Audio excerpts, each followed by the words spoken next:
we're coming to you about less than an hour now, Mike, from the conclusion of Monday Night Football, in which the Las Vegas Raiders defeated the Green Bay Packers. And I'm going to go ahead and let Mike just jump right into this. Mike, how are you feeling after this victory today or tonight?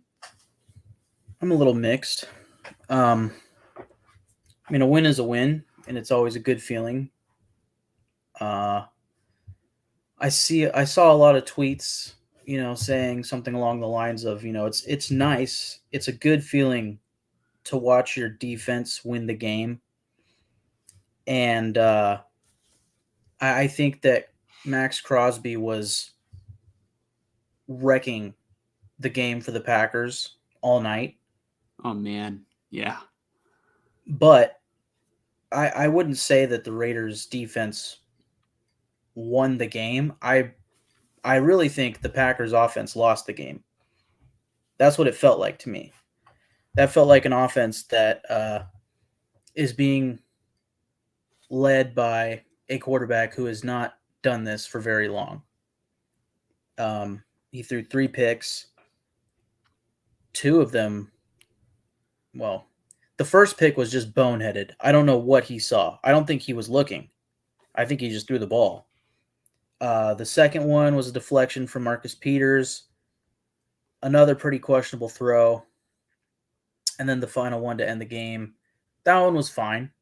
When he threw the ball, when he made the decision to throw the ball, Christian Watson had Amik Robertson beat, and Robertson made a hell of a play to recover and, get there and seal the game on the interception. But yeah, it just, like, I don't know. The Packers offense didn't look very efficient. They were missing Aaron Jones. Bakhtiari's out for the year at left tackle. I don't know. It just, maybe I'm just being hard on the Raiders. And like I said, it is nice to see the Raiders defense really go out there and get it done. But I'd rather see this against the Chargers, or the Steelers offense. 2 weeks ago, it's a complete difference. And the difference at quarterback isn't really that much. Up until this point, Jordan Love, at least for fantasy football, has been great. And Kenny Pickett, not so much. Yet, again, we made Kenny Pickett look great on Sunday Night Football in Vegas. And then, Jordan Love looked pretty bad, But the other quarterback on the other side of the field didn't look too good either. I thought Jimmy G did not have a good game. He made throws, I guess, when he needed to, but he also didn't. Yeah. At times. I'll get to his interception. But yes, the Raiders won, and the fan in me that is looking 5 years ahead from now wanted us to lose. But there's also the fan in me that wanted to win, and I'll get to my reasoning on why I would want to see them win, other than just because it's my team and I want to see them win.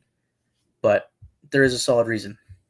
But there are also very solid reasons, in my opinion, to not want to win, earn the first overall pick, and draft a guy whose name rhymes with Schmaleb Schmilliams.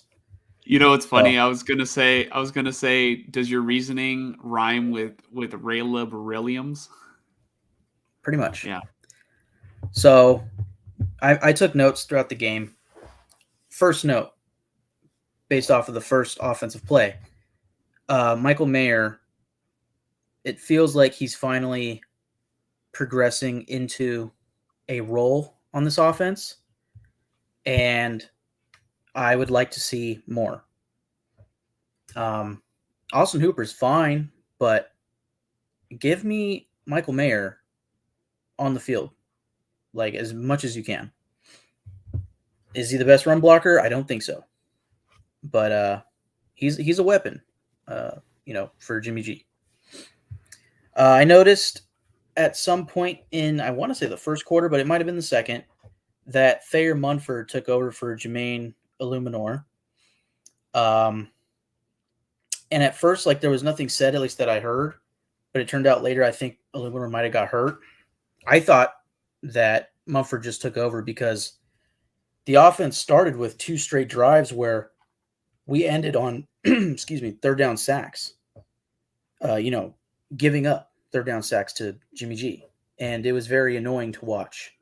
So I wondered if they benched Illuminor for Munford because of that. Although I want to say at least one of them was on Colton Miller to Preston Smith. And I think the other one was on the left guard. I'm forgetting his name, number 66, Parham. Right? Parham? Their defensive tackle. So, I mean, it wasn't on Illuminor, so I think he just got hurt. Mumford came in, played solid. He did give up it was either a tackle for loss or sack later to Rashawn Gary. But I also noticed some pass protection reps for Mumford where he beat Rashawn Gary. So, early on in the game, Josh Jacobs could not get it going in the run game. Just could not. Basically through the third quarter. And then finally in the fourth quarter, he got it going, and it looked good. Mm-hmm. First half, basically absolutely no Devontae Adams. I didn't really understand, although, well, that's not true. I figured what was happening was the Packers finally got Jaire Alexander back to play because he's been out for weeks. Jaire, okay. Yeah. And I think they were, specifically putting him on Devontae, but also doubling, so not the best idea to throw it that direction unless Devontae's clearly open. And Jakobi Meyers was just getting funneled the ball. And it made sense, and he's great. And I really, he is the one consistent, other than Devontae, he's the one consistent piece to this offense so far this season, Jakobi Meyers. So now I'll get to the end of the first half. Minute and 40 seconds left. The Packers punt the ball. Or I should say they're about to. They get stopped on third down. They are lining up to punt. The moment the tackle was made and it was a clear punting situation, because it's not like it was 4th and 1. It was like 4th and 6 or 9 or whatever it was. I said out loud, I would call a timeout. I looked down and I saw that the Raiders had 2 timeouts. I said, I'd be calling a timeout right now. A minute and 40 left. But instead, Josh McDaniels allows the Packers to run that clock all the way down to about 3-4 seconds and then put the ball, giving them 55 seconds to go down and attempt to score on the Packers defense to end the half. Granted, the Raiders were receiving after the half, but still, come on. If the Raiders have one of the top 5 highest paid offenses in the league, that is a fact. You should be able to take a minute and 40, 2-minute offense, go down and score possibly a touchdown. Now, granted, I don't see Jimmy G as that guy, but still, right? If it's a top 5 paid offense with Devontae Adams, Josh Jacobs, and company, you should be able to at least get 3. Now, with 55 seconds, they actually did get an opportunity to get a field goal, but it was blocked. Or at least almost blocked. I don't know, but it was tipped, I think, by the pinky fingertip. It was an offensive lineman that they had out there, I believe. I think that's what Joe Buck said. Maybe. I know his number was 73, but I also noticed that they missed a leverage call. Again, kind of throwing it back to the Steeler game. He had his hand on the Raiders, I think, long snapper, and he was, leveraging himself higher. Like you could see it clear as day in the replay. So that's the first half. I noticed some quotes in this game, some lip reading, and it was very fun. First off, somebody pointed out on Twitter, I didn't hear this probably because I was surrounded by family and stuff watching the game. There was a play where Jimmy G, probably early in the first quarter, Jimmy G's at the line of scrimmage and he yells, 58's the mic. And then you immediately hear him say, maybe not. Maybe not. Yeah. So that was a good little hot mic moment. But then the next 2 are way more interesting to me. There was one where they caught Mark Davis. They show Mark Davis after the Raiders got the first interception. Oh gosh, the linebacker, 41. I'm forgetting his name. Spillane returned it to about like the 15-yard line. You're thinking it was like 3 minutes left in the half. It's like we're going to score another touchdown. We're going to go up 14-3 or whatever the score was. And they ended up only kicking a field goal. The camera pans to Mark Davis, and you see him clearly frustrated, and he says something, but obviously he's not mic'd up. I interpreted, like I played it back, I read his lips, and I read, "What are you guys doing?" That's what I read on his lips. I saw a lot of people on. Let me find it. Okay, yeah. I saw a lot of people on Twitter. That'd be great. Saw a lot of people on Twitter saying that they read, "We got a score," from his lips. I think it was, "What are you guys doing?" I think he said, "What an asshole." That was another one that people thought they said. I don't know what he'd be saying that for. I don't know what he'd be saying that for, but unless it was maybe towards a ref. Here's Mark Davis and his alleged very young girlfriend. Lead for Josh McDaniels, much to the chagrin of Mark Davis. What are you guys doing? No, look. What an asshole. Oh, no, hold on. I didn't get it. Think water. What? Water? You guys doing? No, man, that's a hole right there. Okay. Or maybe what is that hold? To the chagrin of Mark Davis. I could see what an asshole. Yeah. So again, that was on. I want to say that was when they got fourth down and just kicked a field goal.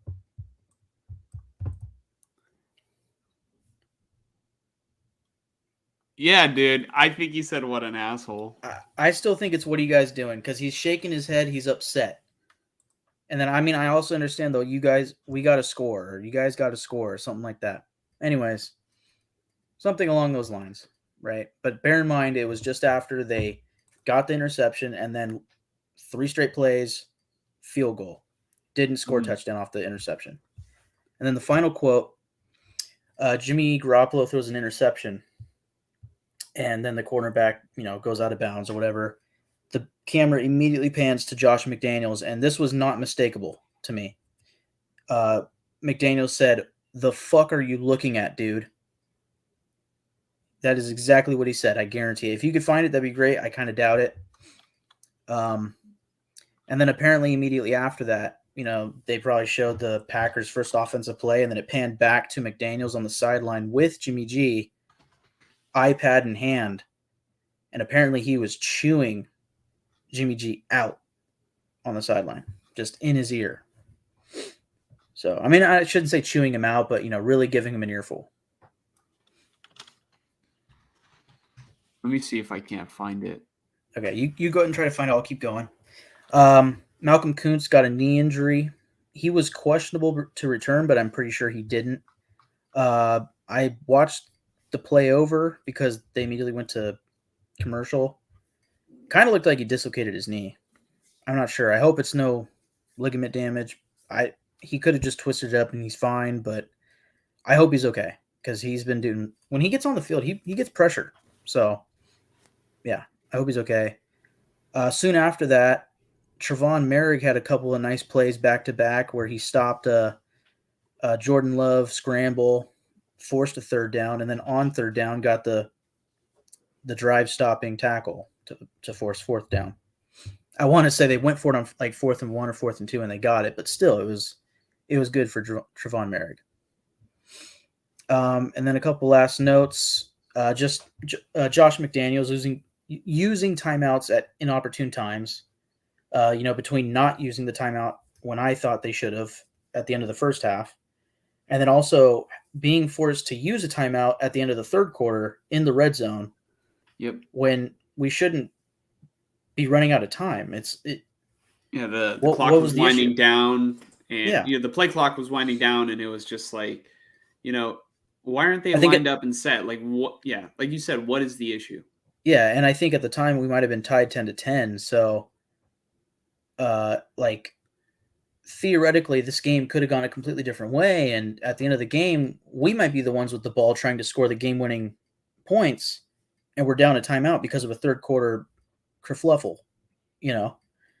So that's just annoying. And then again, Amik Robertson had a great game. I mean, he was covering Christian Watson quite a bit, and there were a couple replays where you can see the height difference between Watson, who's like probably 6'4", and Amik Robertson, who's definitely not above like 5'10", and he was out there killing it. That's always been Amik Robertson's MO. I mean, occasionally he has his fuck ups like every corner, but when he's called upon it, he usually is solid. The defense in the first half, they looked good. Again, I think the Packers offense was kind of beating themselves at times. But the defense did get ran all over in the third quarter by A.J. Dillon. And then once again in the fourth quarter, the Raiders defense stepped up and they did what they needed to do to allow the offense to go win the game. Once again, they did the same thing in the Denver game, the Steeler game, even though the offense didn't win the game. And even last week against the Chargers, when again the offense didn't win the game, but they gave them the opportunity to go and get back in the game. So this defense has the ability to be stingy. It's just they're not quite consistent, right? And I think again this was a game where the Packers offense just wasn't getting it done. But still, in that fourth quarter, it felt like the defense was not going to let them get anything. I can say that like the first half was a little back and forth between the Packers and Raiders defense, like being inconsistent. Fourth quarter, it felt consistent. I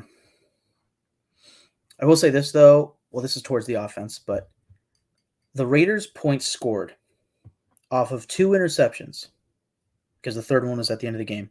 Off of 2 interceptions, the Raiders' offense went and scored 3 total points, 1 field goal. The Packers' points scored off of 1 interception, 7 points. So if we had lost, that would have been the difference of the game. Is the Raiders' offense failing? And that's Josh McDaniels' MO. That is Jimmy Garoppolo's, offense. So if they had lost, those would have been the 2 heads I'm pointing at tonight. I also made a note. This was before the deflection by Marcus Peters. I literally just wrote Marcus Peters sucks. This dude fucking sucks. But then he got the nice, pass deflection that bounced into Robert Spillane's hands, and he redeemed himself. But he was giving up some plays, man. That 77-yarder to Christian Watson was just like, how far off, how soft coverage do you have to play? Because you're 30 fucking 3 or however old he is.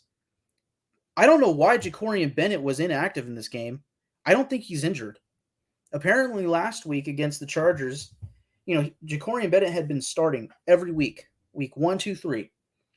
Maybe he gave up some big plays or made some wrong decisions against the Steelers. And against the Chargers, he went from playing like, say, 90% of defensive snaps down to 40. This game, he was inactive. So I don't know what's going on there, but I would much rather see Jacorian Bennett than Marcus Peters. I'm sorry. I just give him playing time. Fuck. And then almost last note. This was the first time the Raiders beat the Packers since 1987. They were 0-8 against the Packers in their last 8 matchups. Also, my last major note for this Raiders team, they still, even though they won again, they still have not scored more than 17 points in a game. I was going to actually touch on that too, Mike. I was going to say, they said they were going to feature 17 on the offense. I thought they were talking about Devontae Adams, not just putting up 17 points and calling it a day. Yeah. Yeah, I mean, they got the number wrong. They meant 16 because they featured Jacoby Myers. I think Yeah. the Packers, I think it was pretty clear they came in with a game plan to not allow Devontae Adams to beat them, which makes sense for one, in part because he can, and for two, because he used to be on their team and they're probably like, we can't have Devontae be the reason that we lose. And maybe they sold out a little bit too hard because they still lost. I saw this post game on ESPN. I just kind of screenshotted it. First downs, the Raiders had 19, the Packers had 18. Total yards, Raiders had 279 to the Packers 285. So really close. Third down conversions, Packers had 4 out of 12. Raiders had 5 out of 13. And then turnovers, the Packers had 3, the Raiders had 1. So that tells me that the turnovers were the difference of the game. And really, it was I think Jordan Love's play was pretty poor, and he kind of made Jimmy Garoppolo look good. Yeah. When he shouldn't I have. mean, did you hear about the exchange before the game between Garoppolo and a couple of the Packers players? Well, I had heard that there was this Packer player that for some reason saw Jimmy Garoppolo walk past him in the locker room. And Jimmy Garoppolo went over to Jair Alexander and he said, "Lace him up. It's going to be a long game." No, I'm just playing into that. Long fucking night, buddy. Yeah, it's going to be a long night. No, if you're a Raider fan, I'm sure that you've seen those. I mean, has that been strictly an Aiden O'Connell meme, or has it just been it was Aiden O'Connell, but I feel like there was somebody else, and it wasn't on the Raiders that they did that for as well. But I'm not sure. Mm-hmm. Yeah, but Jimmy didn't even play that good either. No, and luckily Jacobs got a little hot at the end because if they kept the offensive line, man, they're again, early on in the game, they gave up 2 third down sacks on the first 2 drives. But then just the running game, the run blocking is just not good. And last year, that was their strength. I don't know what changed. They have the same offensive line coach. Brasillo, I think is his name. And they have a lot of returning offensive linemen, Colt Miller, Parham, and Andre James, all the left and center. Right tackle, Illuminor returning, and then it's just Van Roten. That's the difference at right guard. And granted, his numbers are shit, but still, I mean, it's a collective unit. But I can tell you exactly what changed. I know what you're going to say. I'm telling you right now, it's the offensive line. You watch this game, the offensive line is not blocking well at all. I'm telling you right now, it definitely is the offensive line, but having Jimmy Garoppolo under center does not help. And the reason why is because Jimmy Garoppolo can't throw the ball deep or stretch the field, so defenses don't have to respect that, and they're able to load the box. Okay. That is a very good point. That I agree with 100%. I thought you were going to say that Josh Jacobs is out of shape. I was like, no. It's week 5. There's no way. No. Maybe week 1, maybe week 2, but not anymore. But yes, I agree with that Jimmy G take. Other than that, anything else you have to say about this game? Go right ahead. I'm ready and have said everything I have said. So one thing I wanted to point out was Max Crosby absolutely fucking, destroyed the Packers. He was making a difference on damn near every single play. So props to Max Crosby. That was very impressive. And, just sort of asserting yourself as a top 5 pass rusher in the league, and doing it on prime time just only gets you more exposure. So, props to you.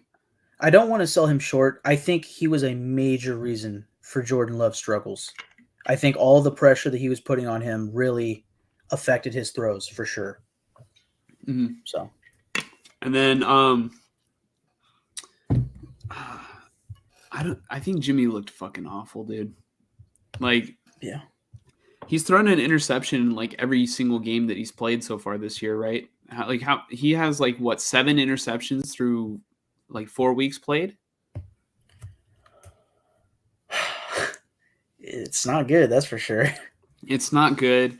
I mean, one thing that did stand out to me today was, remember we were talking last week about the Raiders need somebody who's going to get creative rather than like the whole Patriots thing.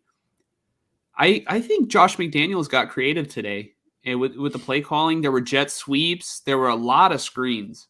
You know what I mean? It almost looked as though Kyle Shanahan was somewhere calling plays, like maybe Josh McDaniels, like, you know, was probably throwing a tennis ball against the wall, you know, laying down on the floor in his room, like didn't know, you know, like bouncing it back to himself, didn't know what to do, and then like calls up Kyle Shanahan. It's like, you know, please draw up a game plan. And then Kyle Shanahan's like, God, I got to make Jimmy look good again. And then literally drew up the, you know, the whole tunnel screens, bubble screens, jet sweeps, you know, the Jimmy gimmies, right? Yeah. And, you know, it's not like they exceeded 17 points, but I think that it was enough to win the game. Like you said, the defense gave them an opportunity to win the game. And this has been like, what, 4 out of 5 weeks where they have. Yeah. So, I mean, and like I was thinking about it earlier, say before the game, like I fully expected a loss tonight, and I was like, man, we're gonna start 0-4 or 1-4, and I came in like predicting like, oh, I think we're gonna get 8 or 9 wins for sure, and I was just sitting there like, God, fucking damn it, I look like a fucking idiot. But I mean, point being, like this roster has the talent clearly, like based off of this game especially, but almost every game besides the Bill game, the defense has shown that they can play actual defense. It's like if they just got that together and, you know, Patrick Graham's scheme finally got like not mastered, but, you know, like these players start really getting it and like becoming consistent, it would make such a huge difference for this team. Because, you know, the other thing I came in thinking was like, this is going to be a pretty, hopefully, or at least aim to be an efficient offense. So if you have a bend, don't break, get the necessary stops defense paired with an efficient offense, which it has not been, you can win games. And like today's game was a good example of what they want to do. But the problem is, I don't think you're going to play many Packers teams this season. mm-hmm. So, well, you got to take things 1 week at a time. And, yeah. You know, just like we did in our predictions, we took it 1 week at a time. And we both predicted that the Packers would win this game, and we were both wrong. So, you know, you mentioned there was something I wanted to address about you mentioning Christian Watson getting that big catch, and you're like, you know, how did you allow that?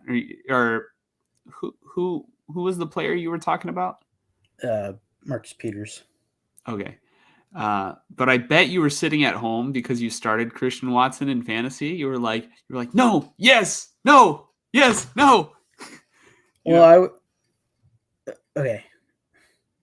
Like, again, I shouldn't say again, but just like, there is a huge part of me that's just rooting for us to lose, lose, blow it up, and get Caleb Williams, get a good coach in here, and really get it going next year. Like, I'll take it, you know. But yeah, I was excited because I was like, oh, sweet, Christian Watson. But I also was sitting there like, I'm still down like 25 points. There's no chance. But bear in mind, if he had caught every deep pass that was thrown to him, so if he got that, let's say he got the touchdown instead of getting horse collared, which actually the horse collar tackle saved the Raiders because they only got a field goal out of that. If they had gotten a touchdown, it would have been a tie game for the Packers at the end there. I mean, the Raiders probably play a little bit, you know, more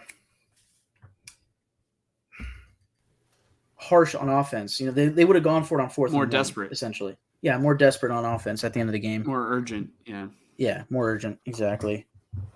But you know, it would have been different. But point being, if they'd gotten that touchdown, there's a good chance that it's a tie game at the end of the regulation.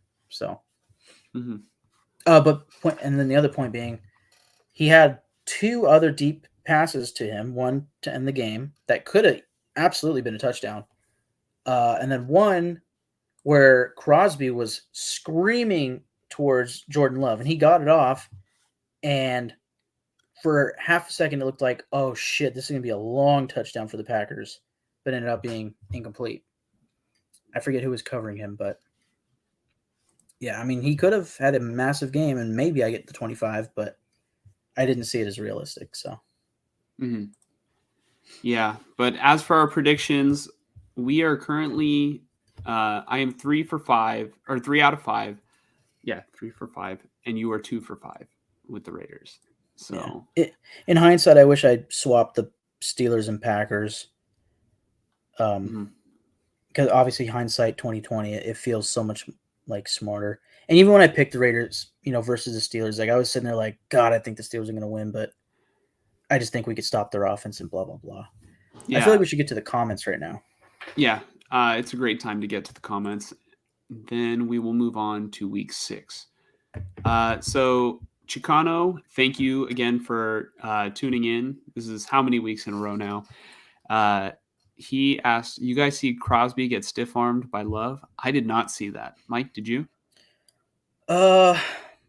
He's probably talking about the play where somebody almost got, or no, it was I want to say the play you might be talking about is when Tyree Wilson got like chip blocked or something, and there was a penalty thrown, and Crosby, I don't know how, almost got a sack on Love, but Love somehow got out of it and ended up running for like 8 yards and then getting out of bounds. That might be the play, but I'm not sure. So I guess my answer is I don't remember a stiff arm, but I think that might be the play. Mm-hmm. Either way, the fact that Love got out of it, I was like impressed. Mm-hmm. Fonzie, what's up? Thank you for tuning back in. Also with you, how many weeks in a row, right? Chicano said he didn't want to miss Mike's reaction. So Chicano, I forget. Are you a Raider fan or a Niner fan? Please let us know in the comments. I forget these things. I know Fonzie is a Niner guy. And also, I hope my reaction lives up to the hype. And give it a couple weeks. They might get more fun. Yeah. Fonzie says, man, if Watson scores on that 3rd pick, I would have lost my fantasy matchup this week. Thank you, Raiders D. Yeah. And if Watson scores on a couple of those touchdowns, maybe Mike, pulls off his first fantasy win this year. Yeah.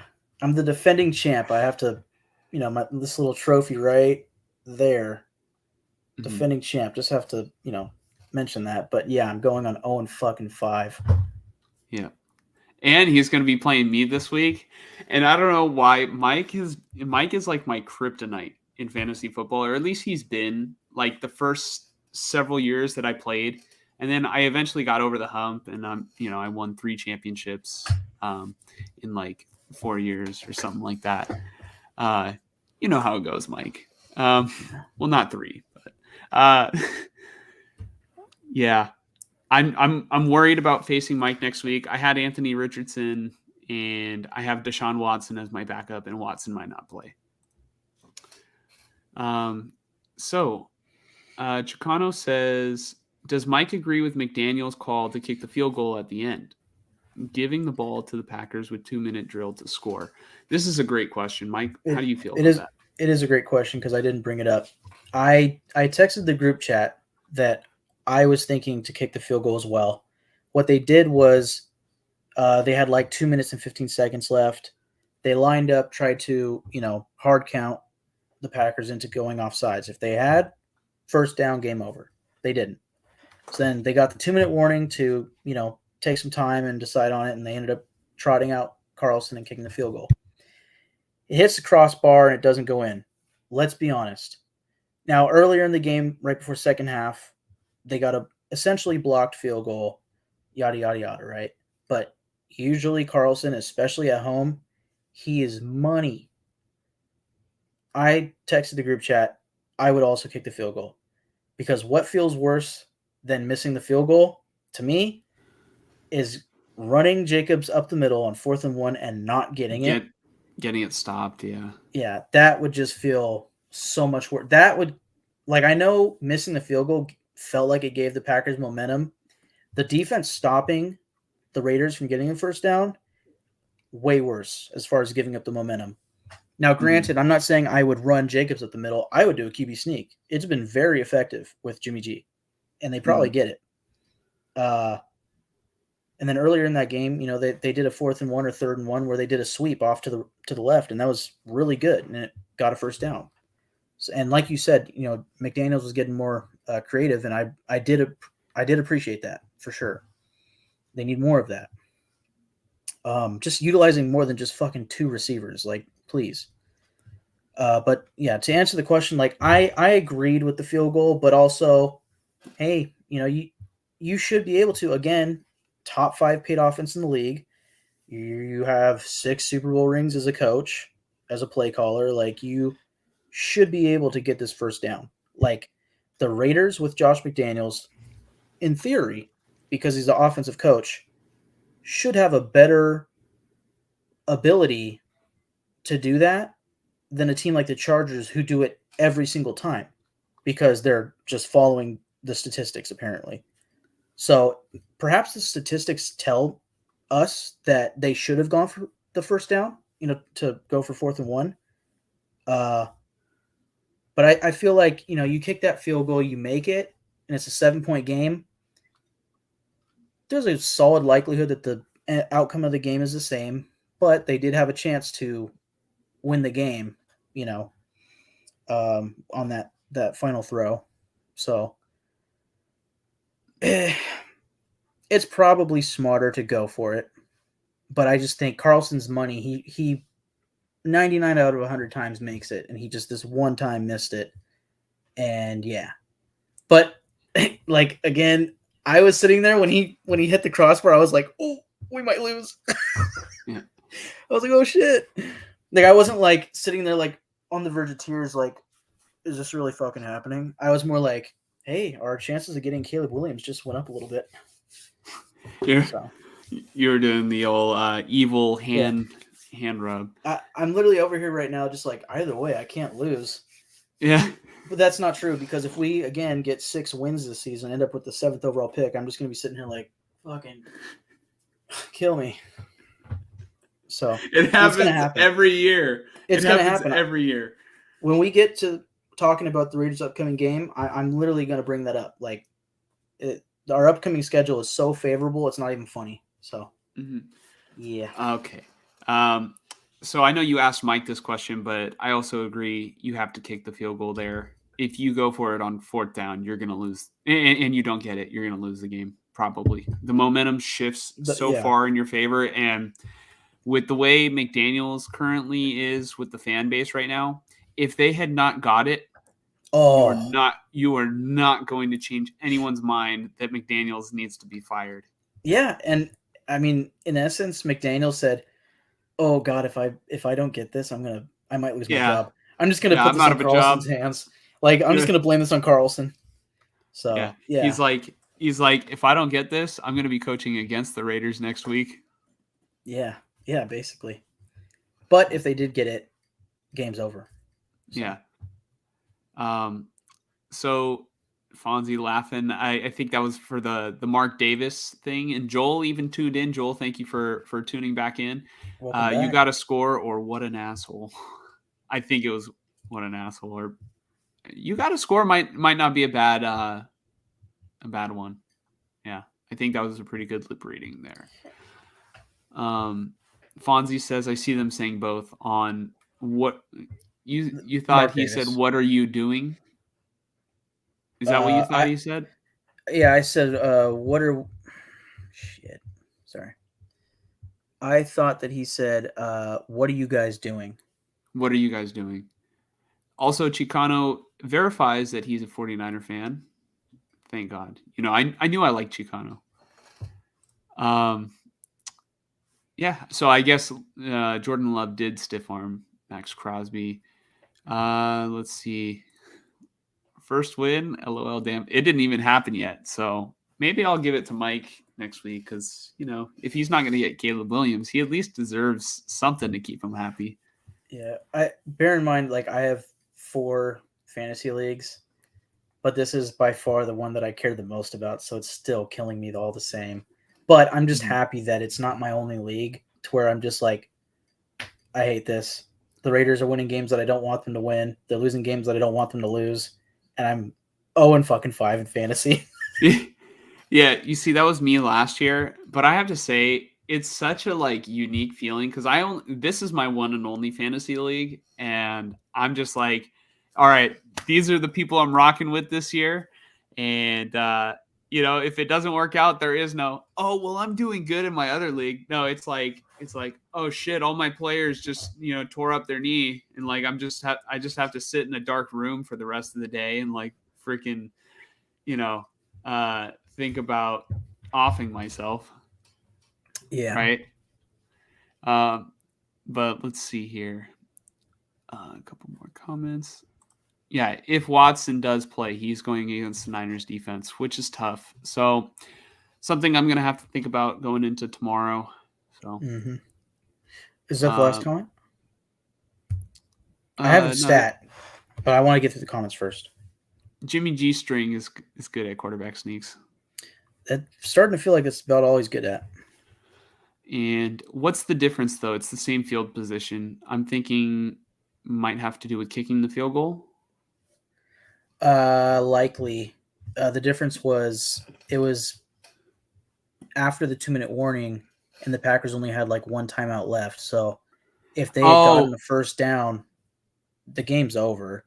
Whereas they kick the field goal and they miss it, the Packers just get the ball, Or, of course, whether you kick it and miss it or go for it and don't get it, it's the same. But going for it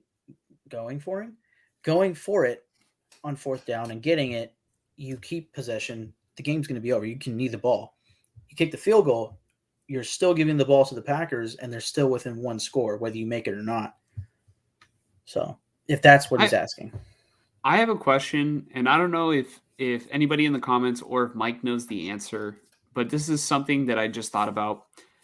When you kick a field goal on 4th down and you miss it or it gets blocked, does the ball get spotted where it was last spotted, or does the ball get spotted where the kick took place? Because they place it down and the placeholder is kneeling the ball down.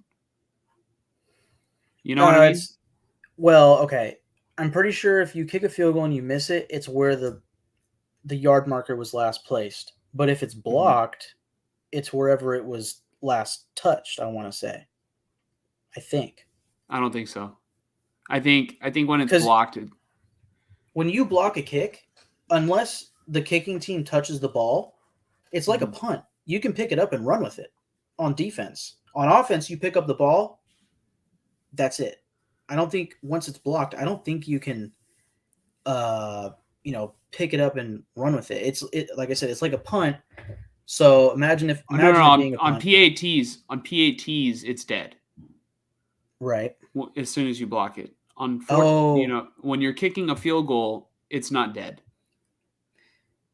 Yeah, I mean, that makes sense because, the way I look at it, it's essentially the same as punting because you're giving up possession.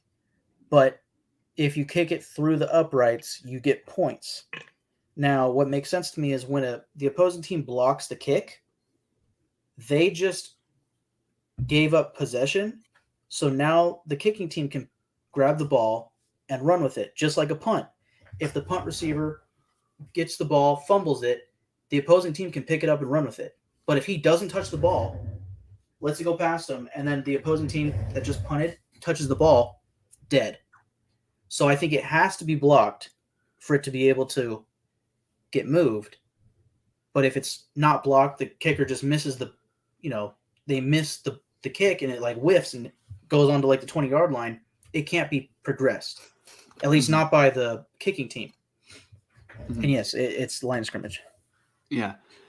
So Fonzie is just further, elaborating on if you miss, they get a chance. If you go for it and you don't get it, they still get a chance. Yeah, I just think that the momentum, it's like it's such a, you think about, you can't gain 1 yard. Football is like it's a war game, and it's so much a mental game too. It's a very physical game, but like there's mind games, there's the games within the game, and it's like you just give your defense a whole like shot of energy if you if you stop them on 4th down. You give your offense a whole lot of energy, like we got to go down there and score, like we're gonna win this fucking game. Yeah, like you give them belief is what it is. Yeah, exactly. It's like, oh shit, look what they did. Now we have to go, do something too. But also, I mean, when you look at it, like the difference between either giving them the ball or not giving them the ball, you should go for not giving them the ball. At least that's what statistics say. Like, how hard is it to get 1 yard, right? If they get the first down on a QB sneak or whatever, like I said, the game's over. That's the difference. But between kicking it and missing and going for it and not getting it, there's no difference other than momentum. But also, like, I guess I would say what's nice about going for it and getting it, you get the first down, it's over. But if you kick it and you get it, you knocked off like 5 seconds, and you're likely going to pin them to the 25 instead of like the 40 or whatever they were at, the 35, right? So you're pushing it back like, say, 10 yards. And you're taking off like 5 seconds of the clock. But, I think that was a decision that you could have gone either way, and I'd say like, oh, that's a good decision unless they really fuck up. So. Mm-hmm. Yeah, so with 2 minutes left, them getting the ball back, whether you miss the field goal or 4th down, conversion equals momentum, in my opinion. It is momentum, but I think there's something a little bit different the Raiders, Daniel Carlson screwed it up himself versus the defense. We are just better than you, and making the whole team believe, you know what? We just kicked their ass. We're going to go fucking drive down the field and score, right? Yeah. Like, if you think about it without thinking about the mental aspect, it's like, all right, they got the ball at the same spot, and yes, you're happy you got the ball back, and your mindset is to go drive. It's just the little thing that energizes the team, So in a nutshell, it's the same thing, but like what's going on, Mike? What are you I'm just looking. I'm sorry. No, I'm just looking at stats. I'm going to read all this stuff after you're done. Yeah. But, it's the difference of like, just what means more, you know what I mean? Like, it's like saying a win is a win, but there's such thing as an ugly win and like a statement win. You know what I mean? It all goes in the rule book the same way, but it's the context. You know what I mean? It's how it happened. Yeah. So, yeah, we are going to move on to our wait. Sorry. Last thing, just because these are some really interesting stats that Paul Gutierrez has tweeted out. Just to finish off the recap for the Raiders versus the Packers. I'll go top to bottom. The Raiders, 3 interceptions in this game, or as many as they have had in their prior 10 games combined. Which sounds exactly right to me. Mm-hmm. Interceptions are not very common for us Raider fans. Max Crosby. I did notice something a little weird about this game tonight. It's like interception for the black, the team wearing black. Right. Bear in mind, that's like tonight is exactly why I want like a great defense, because the likelihood of your defense helping you win a game is so fucking high. But anyways, when you have a great defense. Raiders defensive end Max Crosby finished with 4 QB pressures. It felt like way more than that. It's his 23rd game with 4+ pressures over the last 3 seasons. 5 more than the next closest players in the NFL in Nick Bosa and Micah Parsons. And that's all alone, just Crosby on the defensive line. And then that's the one that got my eyes to perk up. That's a great stat. And then this is the first one that I wanted to read off. Bad news for the Raiders, ? They are the fifth, since 2010 to score under 20 points in each of their first 5 games of a season. The good news for the Raiders, ? They are the only team among that group to win a game, and they are 2-3. So every other team since 2010 that has started 5 straight games to open the season without scoring 20 points were 0-5 teams. And we're 2-3. I don't even know if that's good or bad. It feels bad. I think it's bad because it's Yeah. like you guys have won games, but maybe you shouldn't have, and maybe you should be in prime Caleb Williams position, but you're not. Yeah. Or it could be a good thing because you guys will get over the hump and will end up making the playoffs. Yeah, I just think the AFC is so tough. It's just the Raiders are 2-3. My last thing. They're 2-3. They lost to the Bills, Steelers, and Chargers. You could argue that they almost should be 4-1, but at the very same time, you can argue they could easily be 0-5. They could have lost to the Packers tonight, and one less of a defensive stop against the Broncos, we could have lost to them too, and we could be owning the first overall pick right now. It's the tip of the scale is that close right now, and it just points me towards 6 to 7 wins, a shitty draft pick, and my life and my suffering. Yeah. So, anyways. Mm-hmm. Imagine if they would have kept Mac to pair with Crosby. Yeah. Mac would be expensive though. If he was still on the Raiders, he would be very expensive, and I think the money is better spent on Crosby. He would have been very expensive. We also wouldn't have had either Jonathan Abram or I want to say Josh Jacobs. But then again, he might have fell to 27, and it would have been Jacobs in place of Amari Cooper, for that draft pick with the Cowboys trade. But I don't know. But keeping Khalil Mack would have been a massive, what do you call that? Like butterfly effect. They probably don't draft Cleveland Farrell, so on and so forth. But maybe they don't draft Crosby either. I don't know. And if I'm being honest, I'd much rather have Crosby.